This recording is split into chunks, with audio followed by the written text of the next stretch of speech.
บุงมันติดในเสื้อกระทอดนั่นทุกคนได้ไหม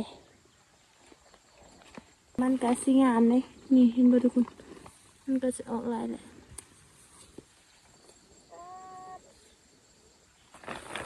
กินต้มก็ได้มะเขือทำมือแซ่บเขือน้อยๆเห็นบ่ว้าทุกคนเบิ่งมีคนกันลาย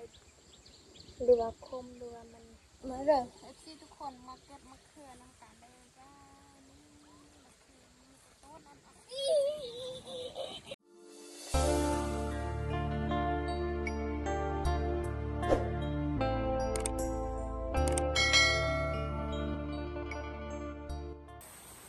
สบายดีFCทุกคนดีสาวสุขอะ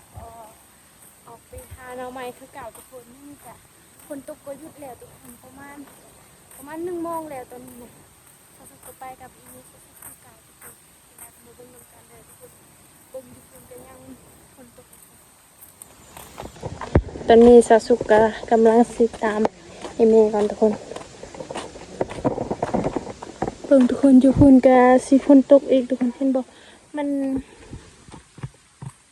เส้นทางนะผู้ใดสิเอาเมียอยู่บ้านสุกกะต้องเบิ่งเส้นทางก่อนเด้อนี่สิไปรอดบ่เนี่ยเห็นไหมทุกคนเพราะว่าฝนตกตลอดนะทุกคน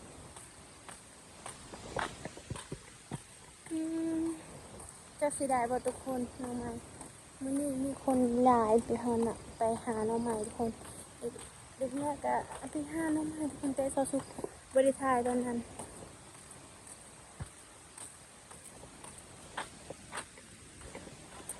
บางคนก็เลี้ยงหมูเลี้ยงแบะทุกคน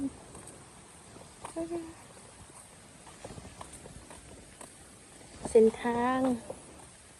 งามมิลี่ทุกคน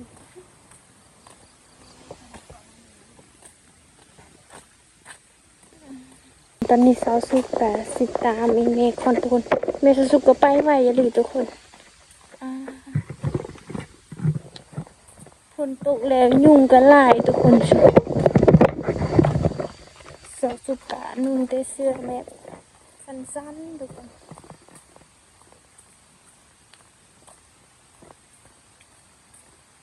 เอาเก็บสิบอมเลยทุกคน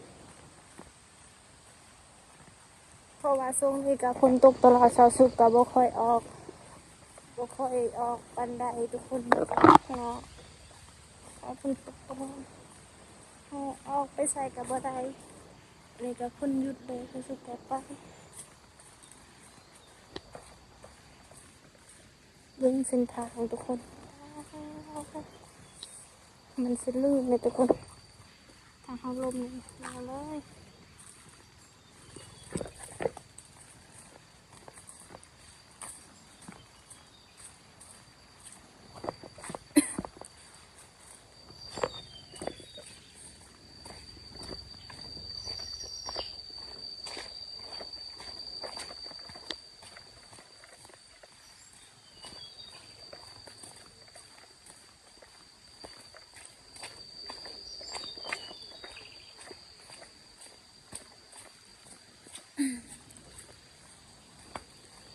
นี่ทุกคน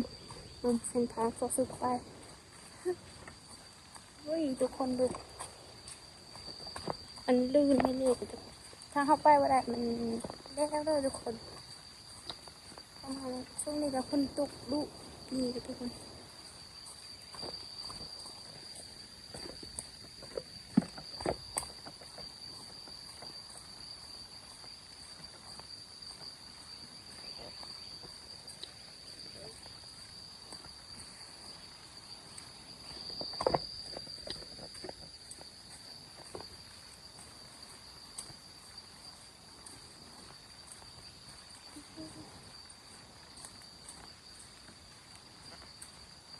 นี่ว่าสิไปปลูกสาลีทุกคนอยู่ให้ทุกคนแต่ว่าเพราะว่า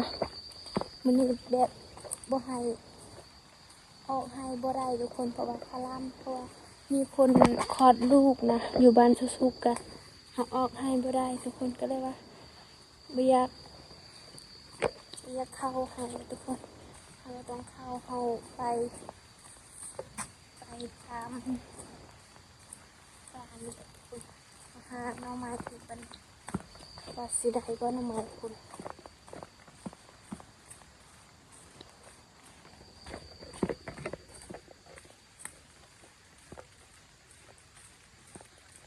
อันนั้นมืออื่นเลยสุดก็ออกให้อีกนี่ทุกคนเป็นก็ออกแบบว่าที่เราอยากหาหน่อไม้ทุกคนสิหาหน่อไม้แบบสิหาหน่อไม้ลายกะบ่เห็นหน่อไม้ลายกะหาในบ่ฮู้ทุกคน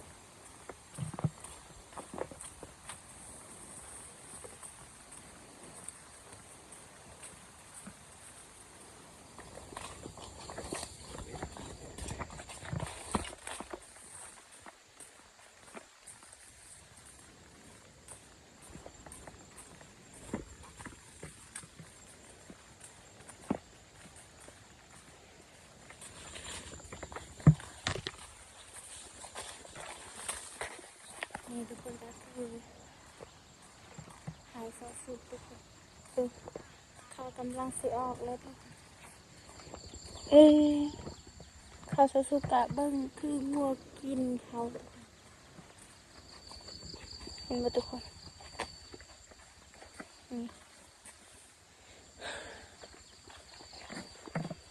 หาพ้นตุกกางามทุกคนแต่ว่าตอนนี้ก็บ่ได้พ้น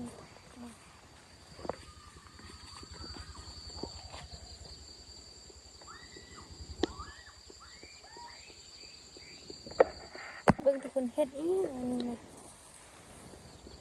มันเงาทุกก้าเหยียบเขาโอ้เวลาเขาออกสวนออกตำปะตำลงทุกคนก็มีอย่างนี้ก็มันหอม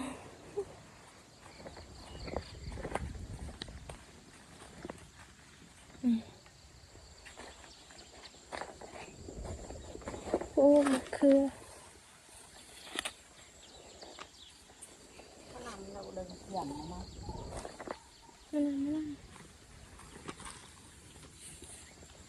ทุกคนดอกมะเขือ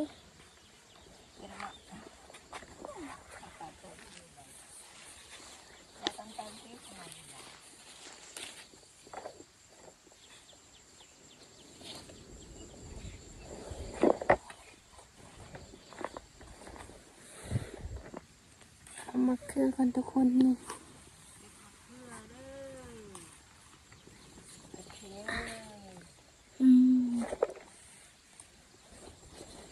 เขาเล็กเดียวให้ไก่เตี้ยมันไก่เตี้ยเยอะบ้างนี่มะเขือไหม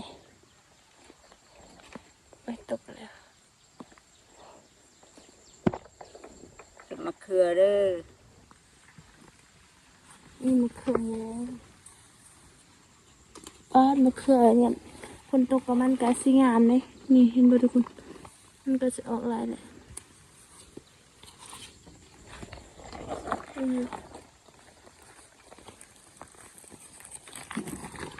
อิสระเบิ่งมะเขือกำลังสิออกทุกคนแต่ว่ามันน้อยๆแม่ไม่ได้เก็บลายไว้นี่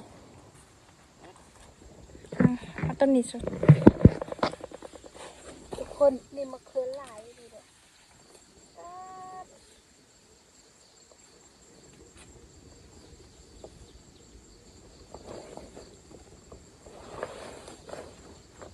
เวลาให้กินต้มก็ได้มะเขือทำมือแซ่บมะเขือน้อยๆมันตัวอ่อนๆเลยทุกคน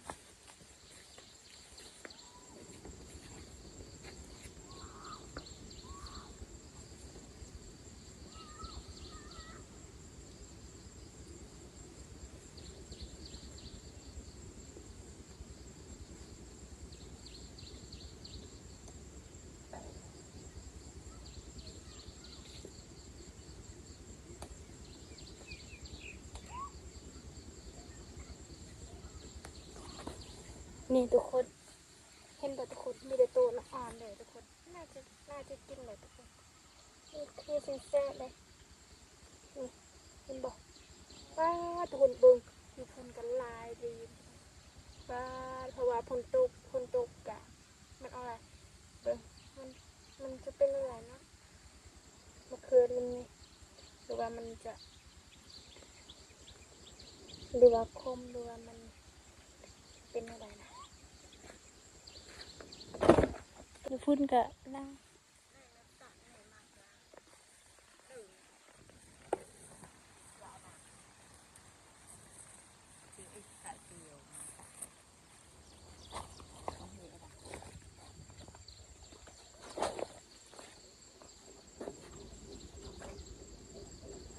มาเลยที่ทุกคนมาเก็บมะเขือน้ำตาลได้จ้านี่มะเขือมีต้นนั้น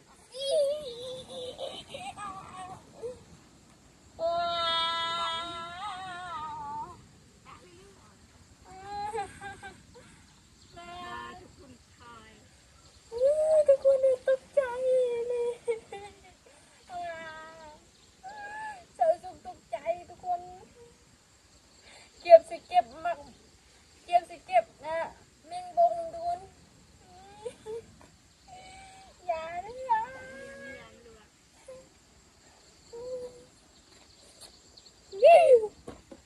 เอฟซีทุกคนเลยคิดว่าไอ้ยังทุกคนสาวสุกกำลังสิเก็บมะเขือเบิ้งแมงบงกะมันกะสิอยู่ในมันติดกับใบมะเขือทุกคนสาวสุกยานในลีเลยสิ่งที่สาวสุกยานก็คือแมงบงเลยทุกคนป้าเบิ้งมะเขือในลายเลยทุกคนแต่ว่าสาวสุกก็บ่ได้เก็บเลยเด้อสาวสุกยานเลยทุกคนป้าสาวสุกตกใจเลยทุกคนนี่ตกใจทุกคนเบิ้งนะมันโตใหญ่ๆเลยทุกคนมันบ้าเบิ้งดูสาวสุกก็สิให้ FC ทุกคนเบิ้งเด้ออ้าวนี่ทุกคนอีแม่เอาไว้มึกนี่แมงบงนะกูยานเบิ้งทุกคนนี่อีแม่สาวสุกบ่ได้ยานเลยบนนั่นแหละแม่น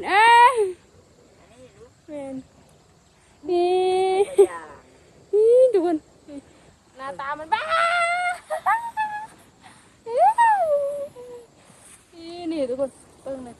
มันเป็นแบบนี้เลยป้าสสุกยาได้ดีทุกคนจนบกาเบิ่งยุงก็กัดสสุกเบิ่ง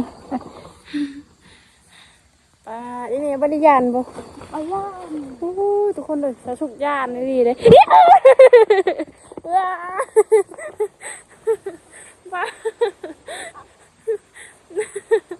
ป้าทุกคน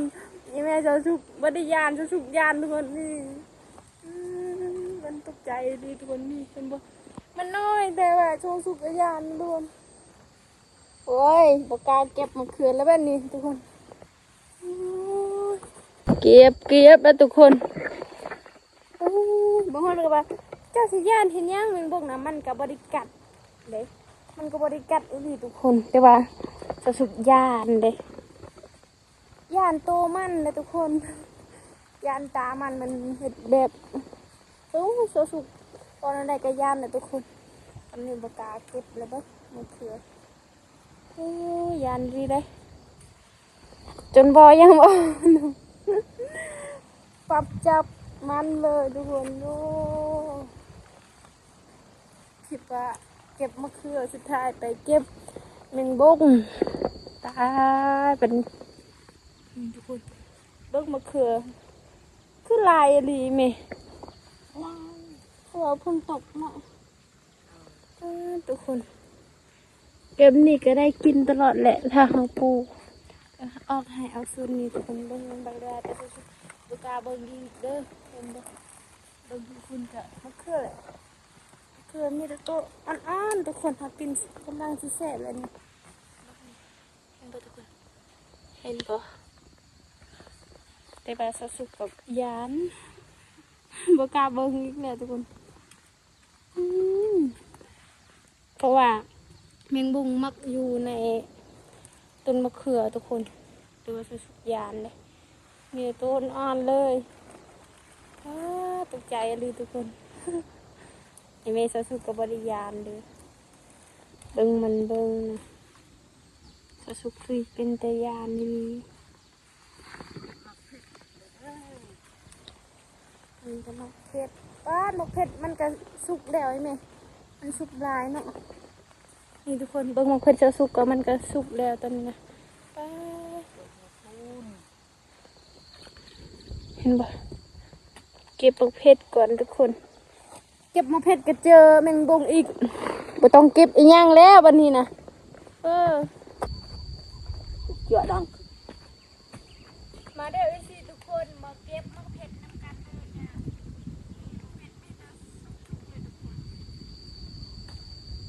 มะเขือสุกแล้วทุกคน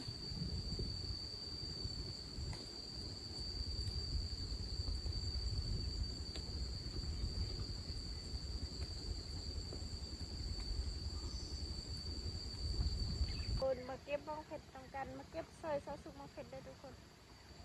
ซอสุกบาสิเก็บมะเขือแต่ว่าก็ยันแมงบงทุกคนมะเขืออีกแบบนี้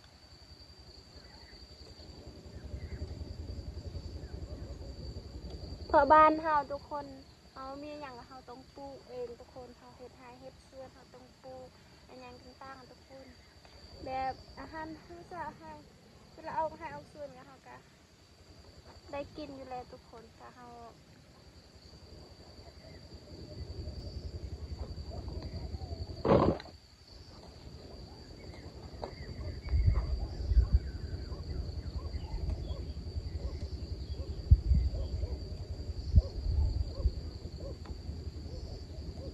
ซอสุกตกใจเลยทุกคนตกใจเลยทุกคนย่านเลยเรื่องอะไรมันย่านเลยทุกคนก็ว่าจะเชื่อทุกอย่างมันจะบริกัดมันจะบริกัดเฮานะแบบมันบริกัดทุกคนแต่ว่าซอสุกย่านไปหน่อยทุกคนย่านนี่จำเต้นหน่อยๆซอสุกย่านทุกคน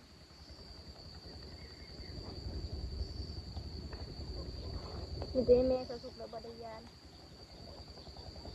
ส่วนเอื่อยซอสุกก็เอาผัวกับยานทุกกันบึงตอนนั้นนะแมงบงมันติดในเสื้อมันนะมันก็ทอดเสื้อออกเบิดทงเสื้อมันทอดความยานทุกคนเด้อความยานนะเสื้อแม่เสื้อกระทอดบ่ต้องคิดอีหยังไร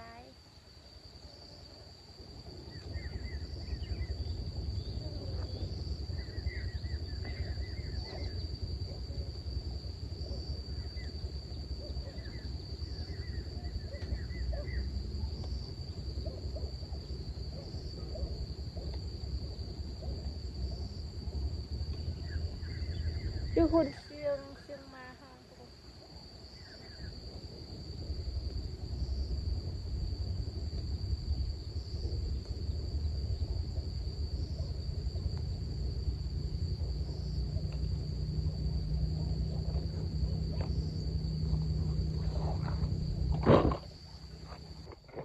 ยังบ่ทันเบิดได้สะสุกเก็บทุกคน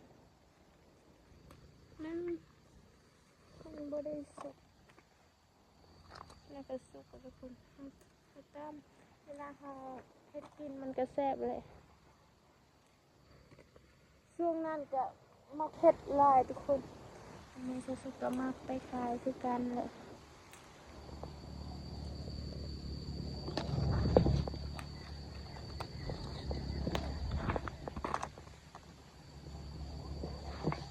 คนตกแต่เศร้าทุกคนไม่ได้ออกให้ไม่ได้ออกส่วนเลยทุกคนแต่ตอนนี้ก็ประมาณ1 โมงแล้วก็ออกได้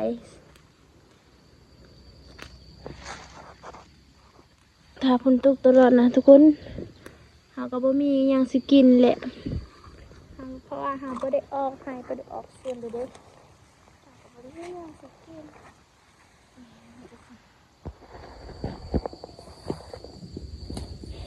เสียงมาทุกคนสาวสุกเป็นยังกันทุกคนจักเป็นยังไงเสียงมามันห้องตลอดเลยเด้สาวสุกได้ยินเสียงมาทุกคนเสียงยังกะยานคือเป็นคนหนึ่งที่สาวสุกเป็นคนหนึ่งที่มายานในยังกะยานเบิดทุกคน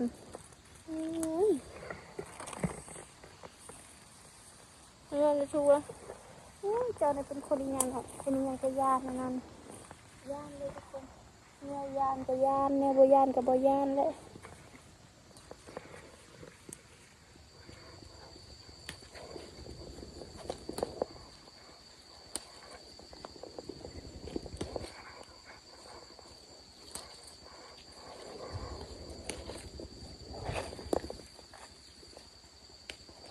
มันเป็นแนวที่เฮายานนะทุกคน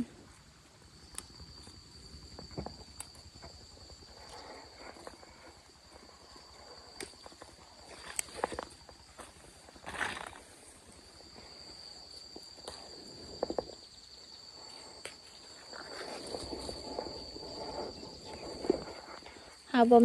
มีมักเพชรสิกิบ่มีมักเพชรแล้วถ้าเฮาแบบถ้าไปออกส่วนนะก็บ่มีมักเพชรสิกินทุกคนกะเฮาก็คันเฮามีเงินกะเฮาซื้อทุกคนคันบ่มีเงินกะเฮากะแบบเฮาปลูกเองแบบนี้นะจะดีกว่าแต่ว่าเรื่องมักเพชรนะเฮาก็ได้กินเล็กๆน้อยๆแบบนี้แหละทุกคนแต่ว่าเรื่องข้าวนะยอมไม่ดีทุกคนยอมแบบเฮาบ่มีข้าวกินเฮาบ่มีเงินเฮาก็บ่อดข้าวอดน้ำได้ทุกคนส่วนอายสุกไปเฮ็ดงานแต่ยังบ่ทันได้เฮ็ดงานทุกคนตอนนี้ก็ลาวยังอยู่นครเวียงจันทร์ทุกคนอายสุกก็ว่าสิลงไทยคือการไปเฮ็ดเวียกเฮ็ดงานทุกคนแต่ยังบ่ฮอดซ้ำเพราะว่าบ่ฮู้ว่าเขาสิไปเฮ็ดเวียกเฮ็ดงานบ่คือคนอื่นดอกหลายคนแบบคนอื่นนะก็มีไปเฮ็ดเวียกเฮ็ดงานก็ได้เงินแต่ส่วนอายค่อยก็มีแต่ขอเงินเต้พอมีสุกเนี่ยไปเฮ็ดแบบไปเฮ็ดเวียกไปเฮ็ดงานแต่เราบ่เคยไปเฮ็ดได้ทุกคนแต่ว่าก็ไปเฮ็ดก็ยังให้อีเมสุกยังขอแต่เงินอีกขออีเมสุกอีกทุกคนแต่ก็บ่เป็นหยังเพราะว่าเป็นลูกชายเด้จำเป็นเพราะว่าอายคอยก็อยู่เพื่อนกับมันบ่สบายทุกคนมันก็บ่มีความสุขก็เลยว่าตัดสินใจให้เราไปซะนั่นแหละถ้าไปมีความสุขก็ไปถ้าบ่มีความสุขก็กลับบ้านเฮานี่แหละทุกคนอยู่บ้านเฮาก็มีความสุขคือเก่า บ้านเฮาก็แบบบางคนก็ถามสุว่าเป็นยังเจ้าคือบ่ได้ไปเฮ็ดเวียกเฮ็ดงานเนาะมีแต่อยู่เฮือนอยู่บ้านเซาสุกตอนนั้นก็เซาสุกก็สิไปเฮ็ดเวียกเฮ็ดงานคือกันนะทุกคนแต่ว่าไอ้พ่อแม่เซาสุกบ่ให้ไปเพราะหยังบ่ให้ไปเพราะว่าบ่มีเงินบ่มีเงินแล้วก็บ่มีไผดูแลพ่อแม่อยู่เฮือนเลยว่าเซาสุกก็จำเป็นอยู่เฮือนอยู่บ้านเลยทุกคนต้องไป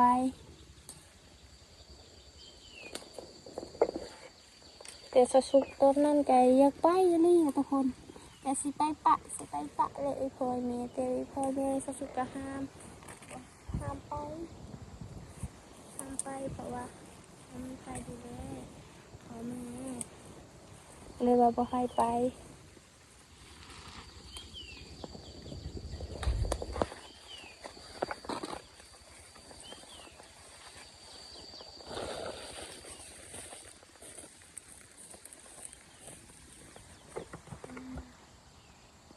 แล้วทุกคนมาเผ็ดสุกาสิหายังต่ออีกจักสิหายังเอาอีกเลยกันตกใจดีทุกคนสิ่งที่เสาสุกทานเพื่อน